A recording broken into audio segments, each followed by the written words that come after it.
नमस्कार मंडळी, मी मीरा आणि मीरा रोटी या चॅनलवर तुम्हा सर्वांचे खूप खूप स्वागत आहे।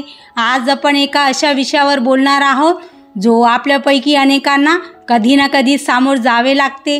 आपल्या आईवडिलांनी हे जग सोडल्यानंतर त्यांच्या आठवणी, त्यांच्या वस्तू या आपल्यासाठी खूप महत्त्वाचे ठरतात।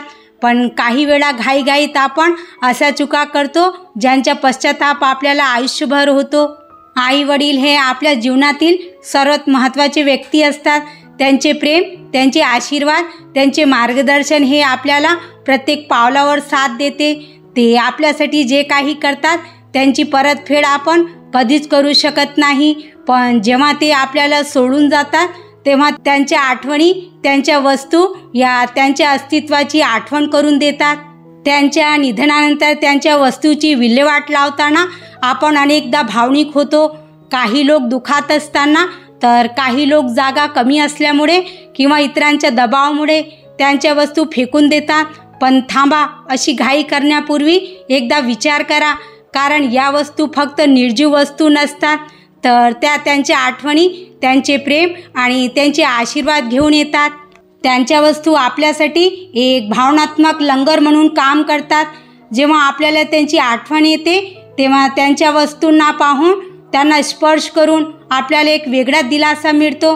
त्यांच्या वस्तू आपल्याला आठवण करून देतात की ते आपल्यासोबत नसले तरी त्यांचे प्रेम आपल्यासोबत नेहमीच आहे।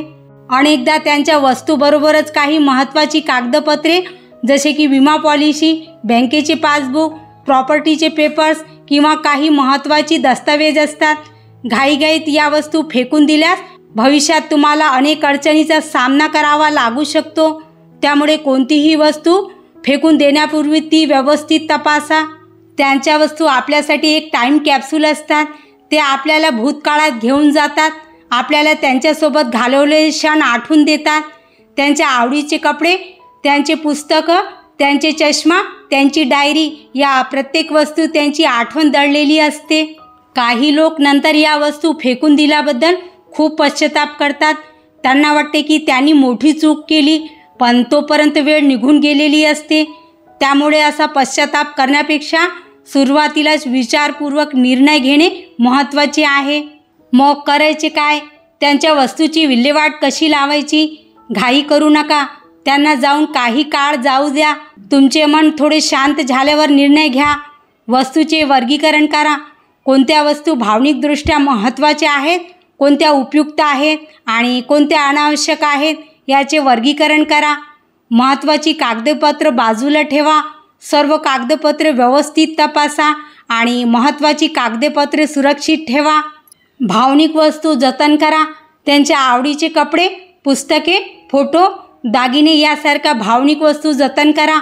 तुम्ही त्या एका सुंदर बॉक्समध्ये ठेवू शकता किंवा त्याचा एक छोटासा कोपरा त्यांच्या आठवणींना समर्पित करू शकता। उपयुक्त वस्तू दान करा। ज्या वस्तू तुमच्यासाठी उपयुक्त नाहीत पण इतरांसाठी असू शकतात त्या दान करा। यामुळे गरजूंना मदत होईल आणि तुमच्या आईवडिलांच्या वस्तूचा चांगला उपयोग होईल। इतरांना द्या। जर तुमच्या कुटुंबातील इतर सदस्यांना किंवा जवळच्या मित्रांना त्यांच्या काही वस्तू आवडत असतील तर त्यांना त्या द्या। यामुळे त्यांनाही त्यांची आठवण ठेवता येईल। स्मृतिचिन्ह बनवा। त्यांच्या काही वस्तूंचा उपयोग करून तुम्ही स्मृतिचिन्ह बनवू शकता। उदाहरणार्थ, त्यांच्या जुन्या शर्टपासून उशीचे कवर बनवणे किंवा त्यांच्या जुन्या साडीपासून एक सुंदर चित्र बनवणे। त्यांच्या वस्तू फक्त वस्तू नसतात, तर त्या त्यांच्या प्रेमाची, त्यांच्या अस्तित्वाची साक्ष असतात। त्यांना जतन करणे म्हणजे त्यांच्या आठवणींना जिवंत ठेवणे। त्यामुळे त्यांच्या मृत्यूनंतर त्यांच्या प्रिय वस्तू चुकूनही फेकू नका, नाहीतर तुम्हाला आयुष्यभर पश्चाताप करावा लागेल। त्यांच्या आठवणींना जिवंत ठेवा। त्यांना आपल्या हृदयात नेहमीच स्थान द्या। जर तुम्हीही आईवडिलांना गमावलं असेल तर हा व्हिडिओ त्यांना अर्पण करा आणि कमेंट्समध्ये लिहा, आईवडिलांचा आशीर्वाद नेहमी माझ्यासोबत आहे। चला तर मंडळी, कसं वाटलं तुम्हाला हा व्हिडिओ कमेंट्समध्ये नक्की सांगा।